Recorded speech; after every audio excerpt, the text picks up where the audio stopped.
मंत्री यहाँ पर आने वाले थे।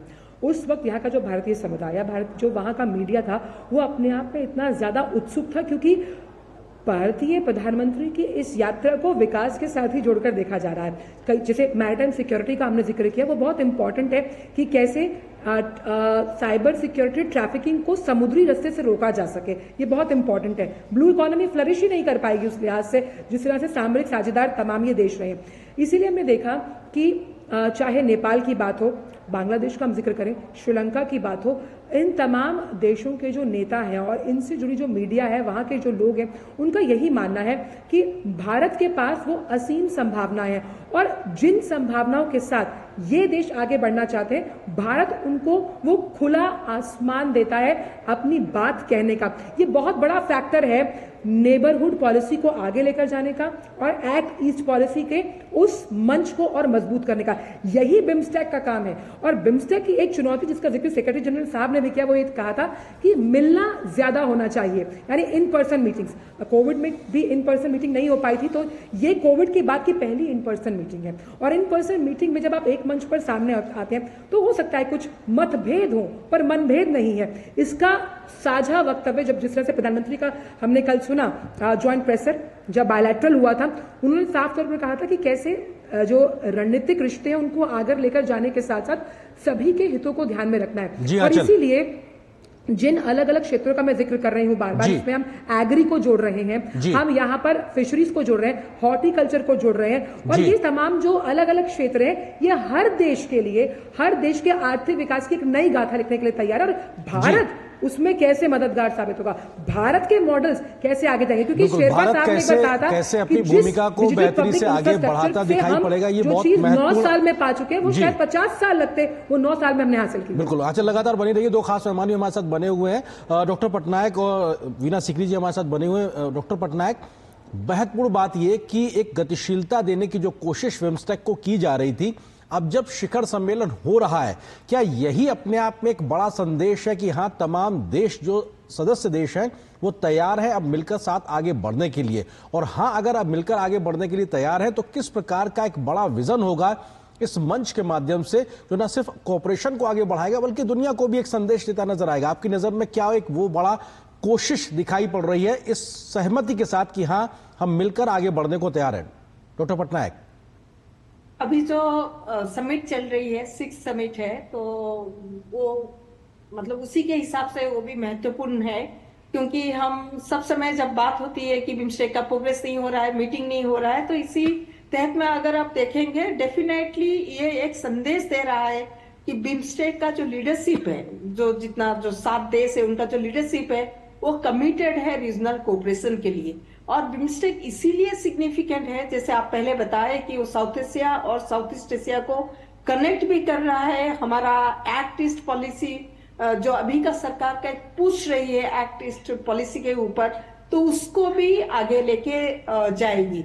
जैसे मैंने बताया, ऐसा कोई सब्सटेंशियल मतभेद नहीं है बिम्स्टेक कंट्रीज, मेंबर कंट्रीज के बीच में, तो इसीलिए यहाँ पे कोऑपरेशन जो है वो आगे बढ़ने का मतलब ऐसा कुछ भी नहीं है रोड ब्लॉक जिसमें मैं ये बोलूंगी कि नहीं आगे नहीं बढ़ सकता है। तो आगे बढ़ने का सारे पॉजिटिव सिग्नल बिम्स्टेक देश के बीच में है, वो जरूर आगे बढ़ेगा compare to other regional organisation. जैसे मैंने बोला कि साउथ एशिया और साउथ ईस्ट एशिया का कनेक्टिविटी का बात हम बहुत सालों से कर रहे हैं, लेकिन बिम्स्टेक एक ही मंच है जहां जिसके माध्यम से हम हमारा ये जो कनेक्टिविटी का विजन रही है दोनों रीजन के बीच में, यही यहाँ पे इम्प्लीमेंट हो सकता है। तो मुझे कोई रोड ब्लॉक तो नहीं दिख रहा है, तो इसीलिए मैं बहुत ही होपफुल हूँ कि बिम्स्टेक जरूर आगे बढ़ेगा सिक्योरिटी के तहत से, कनेक्टिविटी के तहत से, और बाकी अपने दूसरे सारे जो फूड सिक्योरिटी का। डॉक्टर पटनायक, आपने इस बात को स्पष्ट किया है कि ऐसी कोई बाधा नहीं है जो इन देशों के आपसी सहयोग को रोके और या फिर कनेक्टिविटी में भी कोई बाधा उत्पन्न कर सके, यानी जो भी संभावनाएं हैं, सिर्फ एक इच्छा शक्ति चाहिए कि हम तंत्र के माध्यम से, व्यवस्थाओं के माध्यम से लक्ष्यों को हासिल कर सकें, और लक्ष्य स्पष्ट होना चाहिए। वीना जी, यहाँ पर चूंकि हम कहते हैं कि चार्टर अडॉप्ट हो गया, हम कहते हैं कि अब यहाँ से आगे विजन 2030 की ओर भी अब इस बार अडॉप्ट हो रहा है। ये तमाम मुद्दे महत्वपूर्ण रहेंगे। लेकिन जब हम 2000 की बात करते हैं, वर्ष 2000 में अगर इन देशों का आपसी व्यापार देखें तो मात्र $5 बिलियन था, लेकिन अब जाकर वो $60 बिलियन तक पहुंच गया है। 2023 का आंकड़ा है ये, जबकि इतने वर्षों में शायद ये और कई गुना बढ़ सकता था अगर बिम्स्टेक को मजबूती दी होती। लेकिन ऐसे में अगर हम पीपल टू पीपल कांटेक्ट, क्योंकि हम जानते हैं ऐतिहासिक संबंध है इन देशों के, प्रगाढ़ सांस्कृतिक संबंध है इन देशों के, इस तमाम साझेदारी के बावजूद अगर हम इस व्यापार को आगे नहीं बढ़ा पाए या पीपल टू पीपल कांटेक्ट में जो और गहराई आनी चाहिए, हम उसको और आगे ले जाना चाहिए, आपको लगता है कि ये मंच उसके लिए महत्वपूर्ण रहेगा? क्योंकि पीपल टू पीपल कांटेक्ट की बात करते हैं तो भारत के पास ही पीपल टू पीपल कांटेक्ट के स्तंभ की अध्यक्षता थी अब तक, लेकिन अब नेपाल के पास इसकी अध्यक्षता है। लेकिन उसके तहत भारत ने बड़ी पहल की है। पर्यटक इंफॉर्मेशन सेंटर की बात करें, चाहे हम फंड्स की बात करें, इस मुद्दे पर भारत बहुत आगे बढ़कर काम करता रहा है। आपको लगता है कि पीपल टू पीपल कांटेक्ट को ही आधार बनाकर हम तमाम अन्य लक्ष्यों को भी आगे बढ़ा सकते हैं? बिल्कुल बिल्कुल, आपकी बात बिल्कुल सही है। पीपल टू पीपल कांटेक्ट बिल्कुल एक मूल इशू है और ये बिल्कुल फाउंडेशन होना चाहिए बिम्स्टेक को आगे बढ़ाने के लिए। और जब मैं पीपल टू पीपल कहती हूँ, हमें अलग अलग क्षेत्रों में पीपल टू पीपल कांटेक्ट बढ़ाना है। जैसे ट्रेड के क्षेत्र में है, सबसे बड़ी बात आज के दिन में जब ये ग्लोबल टैरिफ्स लगे हैं, हमें ये साबित करना है, दिखाना है कि देखिए अगर हम आपस में ट्रेड करते हैं तो ग्लोबल टैरिफ्स का बहना कम हो जाएगा। और हम जैसे बांग्लादेश का सारा एक्सपोर्ट जो है यूएसए जो मेन उनका पार्टनर है और उनके एक्सपोर्ट ज्यादातर यूएसए जाते हैं, लेकिन वहां तो टैरिफ अब लग गया है, तो अब वो क्या करेंगे? तो इसलिए जो है ये ऑल्टरनेटिव जो रीजनल ट्रेड का है ये हमें दिखाना है और अमल करना है। इसमें जरूर कस्टम्स कोऑर्डिनेशन, टैरिफ सिंक्रोनाइजेशन, ये सब चीजें हैं। और अगर फ्री ट्रेड एग्रीमेंट भी होता है तो ये तो बहुत ही अच्छी बात होगी। लेकिन हमने देखा है कि सार्क में साफ्टा तो हुआ था, लेकिन साफ्टा के बावजूद भी जो बायलैटरल जो इंट्रा रीजनल ट्रेड थी विद इन सार्क वो बढ़ा नहीं, वो भी 5% पे रुका हुआ है। और लेकिन हर एक देश जो है जो सार्क का मेंबर है उनका ट्रेड अन्य देशों के साथ बहुत बढ़ा है, लेकिन इंट्रा रीजनल ट्रेड नहीं बढ़ रहा है। तो अगर हम इस पे थोड़ा अमल करें कि हम कैसे इंट्रा रीजनल ट्रेड बढ़ाएं, और ये सिर्फ तभी बढ़ सकता है जब ये इंडिविजुअल प्रोड्यूसर्स, मैन्युफैक्चरर्स, ट्रेडर्स, उनको ये पता चले कि उनका फायदा किसमें है। और अगर उनका कोई वहां पे अब रोक लग गई है क्योंकि टैरिफ्स की वजह से एक्सपोर्ट्स यूएसए पे रोक लग गई है, उनकी प्राइसेस कंपेटिटिव नहीं है, तो उनको ये दिखाना चाहिए कि ऑल्टरनेटिव है। अब ये ऑल्टरनेटिव को अमल करने के लिए जरूर कुछ चीजें हमें डिस्कस करनी पड़ेगी कि ये coordination among the custom union, then transport कैसे होगा। I think the sea maritime cooperation, maritime transport arrangement जो है इसमें काफी अमल रोल उसका हो सकता है, क्योंकि मैरिटाइम ट्रांसपोर्ट अगर स्मूथ हो जाए हमारे देशों के बीच तो ट्रेड जरूर बढ़ेगा। और इसका एक बहुत अच्छा, बहुत इंपॉर्टेंट सिक्योरिटी एस्पेक्ट भी है। देखिए क्वाड के बारे में बात होती है, क्वाड में maritime security is a very big issue. और ये जो मैरिटाइम सिक्योरिटी, इंडो पैसिफिक की मैरिटाइम सिक्योरिटी की बात हम करते हैं, उसमें बे ऑफ बंगाल का बहुत अहम रोल है। बे ऑफ बंगाल का रोल बहुत इंपॉर्टेंट है और सारे जो बिम्स्टेक के मेंबर हैं उन्हें ये समझना चाहिए कि कैसे वो भी इसमें आ जाए। ऑफ कोर्स इसमें जरूर ये देखने वाली बात है कि चीन का दबाव रहता है, क्योंकि चीन बिल्कुल नहीं चाहती कि बिम्स्टेक के देश जो हैं, या बांग्लादेश हो या म्यांमार हो या कोई भी हो, कि वो किसी तरह से क्वाड से कोऑपरेशन करें या मैरिटाइम सिक्योरिटी पे ध्यान दे, क्योंकि चीन तो ये चाहती है कि उनकी बात सबसे आगे बढ़ी रहे। और उन्होंने साउथ चाइना सी में जो उन्होंने बिल्कुल ऑलमोस्ट कब्जा करके रखा हुआ है, फिलीपीन जैसे देश उसका बहुत ऑपोजिशन कर रहे हैं, कोशिश कर रहे हैं, लेकिन आसियान के देश उस पर सबड्यूड है थोड़े से। तो ये सब चीजें बहुत इंपॉर्टेंट है, ये social political security consideration important है। लेकिन ट्रेड पे हम आए तो वो तो हम कर ही सकते हैं ना, तो इसको हम जरूर इस पे पीपल टू पीपल लेवल पे करना चाहिए, एजुकेशन लेवल पे करना चाहिए। ये एहसास दिलाना चाहिए कि बिम्स्टेक के देशों के बीच एक सिविलाइजेशनल हेरिटेज है, शेयर्ड सिविलाइजेशनल हेरिटेज। जब मैं थाईलैंड में थी, वहाँ यूनिवर्सिटीज के सीनियर लीडर्स से मिली थी तो वह सब यही बताते थे कि हम चाहते हैं कि हमारे युवा में ये एहसास आए कि उनकी सिविलाइजेशनल लिंक भारत के साथ है। अगर ये उनको एहसास नहीं आता तो फिर वो कहीं वेस्ट में जाते हैं, वो ड्रग्स में पड़ जाते हैं, उनकी मोरिंग्स ही बदल जाते हैं। लेकिन अगर फिलोसॉफिकल और स्पिरिचुअल लिंक्स की बात हो जाए तो इसलिए वहां की यूनिवर्सिटी के लोग ये भी चाहते हैं कि हमारे एक्सपर्ट्स वहां जाके संस्कृत पढ़ाएं और संस्कृत के जरिए वो अब टेक्स्ट पढ़े, किताबें पढ़े और जान जाए कि सिविलाइजेशनल शेयरिंग ऑफ लिंक्स कितना। बिल्कुल, आप जो बात कह रहे हैं वीना जी वो बहुत महत्वपूर्ण है कि सदियों पुराने हमारे जो संबंध की एक विरासत है उस दिशा में अगर हम आगे बढ़ते दिखाई पड़े तो कैसे उसको हम बहुत बेहतर कर सकते हैं। हमारी सहयोगी आंचल भी लगातार हमारे साथ बनी हुई। आंचल, समझना ये चाहेंगे क्योंकि आप वहां मौजूद हैं, आपने भारतीय पक्ष के तमाम जो जिम्मेदार लोग हैं वहां पे उनसे बात की है, तमाम अन्य देशों के जिम्मेदार लोगों से भी आपका इंटरेक्शन रहा है। कितनी गंभीरता बिम्स्टेक को गतिशीलता देने को लेकर नजर आ रही है और कितना सहयोग को, कोऑपरेशन को जमीन पे उतारने को लेकर वो गंभीरता दिखाई पड़ रही है? क्योंकि आप वहां मौजूद हैं, आपको ये बेहतर से आप उसको सेंस कर पा रही होंगी, उसको लेकर आप क्या कहना चाहेंगे? हाँ, चल।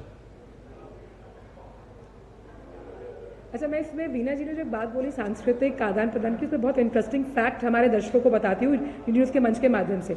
यहाँ आप जितने भी मंदिरों में जब जाएंगे तो वहाँ पर बाहर आपको भगवान गणेश विघ्नहर्ता माने जाते हैं, उनकी मूर्ति मिलेगी। और जैसे हम अपने घरों में भगवान को भोग लगाते हैं, यहाँ पर सुबह सवेरे जूस, नारियल पानी का भोग लगाया जाता है। आप यहीं से समझिए कि दोनों देश, भले ही 7 समुंदर पार है थाईलैंड, लेकिन दोनों देशों की जो आत्मीयता संस्कृति को लेकर है वो बहुत इंपॉर्टेंट है।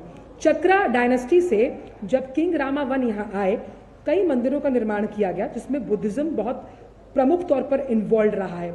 और ये प्रमुखता जब हम देखते हैं तो जन जन और कण कण में राम का अस्तित्व भी यहाँ पर समझ में आता है।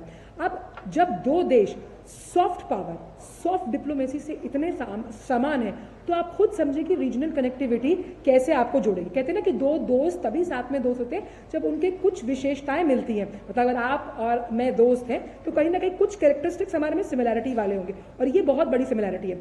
अगर हम इसमें बात करें सॉफ्ट पावर को आगे ले जाने की, जिसमें फिल्मों का बहुत बड़ा रोल है, भारतीय कलाकारों का बहुत बड़ा रोल है,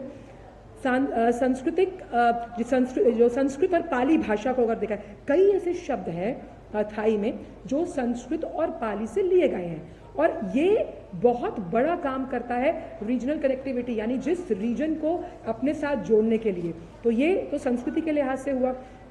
यहाँ के जो लोग हैं दे आर वेरी ऑनेस्ट, और ऑनेस्टी के साथ जिस हॉस्पिटैलिटी के साथ वो आपका स्वागत करते हैं, जैसे अतिथि देवो भव, यही भावना भारत की है, यही भावना थाईलैंड की है। वसुदेव कुटुंबकम, सबको, यानी पूरी धरती जो है वो मेरा घर है, इसी के साथ थाईलैंड वासी भी आपको उतने ही प्यार से मिलेंगे जब आप यहाँ पर लैंड करते हैं। और ये तमाम छोटे छोटे पॉइंट्स आपके अलग अलग क्षेत्रों में आपको दिखाई देंगे। और बहुत इंटरेस्टिंग यहाँ पर एक चीज़ आपको समझ में आएगी, यहाँ पर महिलाओं का जो वर्चस्व है अलग अलग छोटे छोटे बिजनेसेस में, आप देखिए हर जगह आपको वुमेन लेड डेवलपमेंट के इतने एग्जाम्पल्स मिलेंगे। आप यहाँ पर तमाम फ्लोटिंग मार्केट्स देखिए, आप यहाँ पर थाई जो छोटी इनिशिएटिव और स्टार्टअप्स है वहाँ पर देखिए, छोटे सेंटर्स हैं जो कॉफ़ी शॉप्स है वहाँ पर आपको महिलाओं का वर्चस्व नजर आएगा। और ये जो सोच है, थाईलैंड की भी यही सोच है, भारत की भी यही सोच है। और कैसे अलग अलग देश, अगर हम बिम्स्टेक के अलग अलग देशों की भी बात यहाँ पर करते हैं तो नेचुरल फिनोमिना में जो देश आगे हैं, जिसमें हम जैसे कि बात करी थी वीना जी की, क्योंकि बे ऑफ बंगाल एक बड़ा दरवाजा है नॉर्थ ईस्ट के लिए, क्योंकि साउथ ईस्ट एशियन कंट्री हो गई आपकी थाईलैंड और म्यांमार, साउथ एशिया कंट्रीज हो गई भारत, बांग्लादेश, श्रीलंका। अब इसके बीच का सेतु है भारत, क्योंकि भारत के पास वो आवाज, टेक्नोलॉजी और मल्टीलैटरल फोरम्स पर अपनी बात कहने का मादा कि भाई ऐसा नहीं है कि अगर अब हम भारत हैं और हम एक G20 में अपनी बात रख रहे हैं, हमें G7 में अपनी बात रखने के लिए आमंत्रित किया जा रहा है, तो हम सभी की आवाज बनकर वहां पर पहुंच रहे हैं। और यही बात लगातार प्रधानमंत्री कई बड़े मंचों से कर चुके हैं। और इसके अंदर मैं एक चीज और आपके साथ ऐड कर दूं, जो कई ऐसे डार्क हॉर्सेस सेक्टर है, यानी ड्रोन की हम बात करते हैं, चिप इंडस्ट्री, यानी चिप इंडस्ट्री में हम लगातार आगे, जिसमें थाईलैंड कैसे आपकी आने वाले समय में मदद कर सकता है, कैसे अन्य देश उस मदद से अपना मॉडल विकसित कर सकते हैं। ये एक बहुत बड़ा सप्लाई चेन है, डिमांड और सप्लाई का सारा खेल है, जिसमें क्रेडिट ऑफटेक अगर आपका होता है तो आपकी इकोनॉमी अपने आप आर्थिक प्रगति के साथ आगे बढ़ेगी।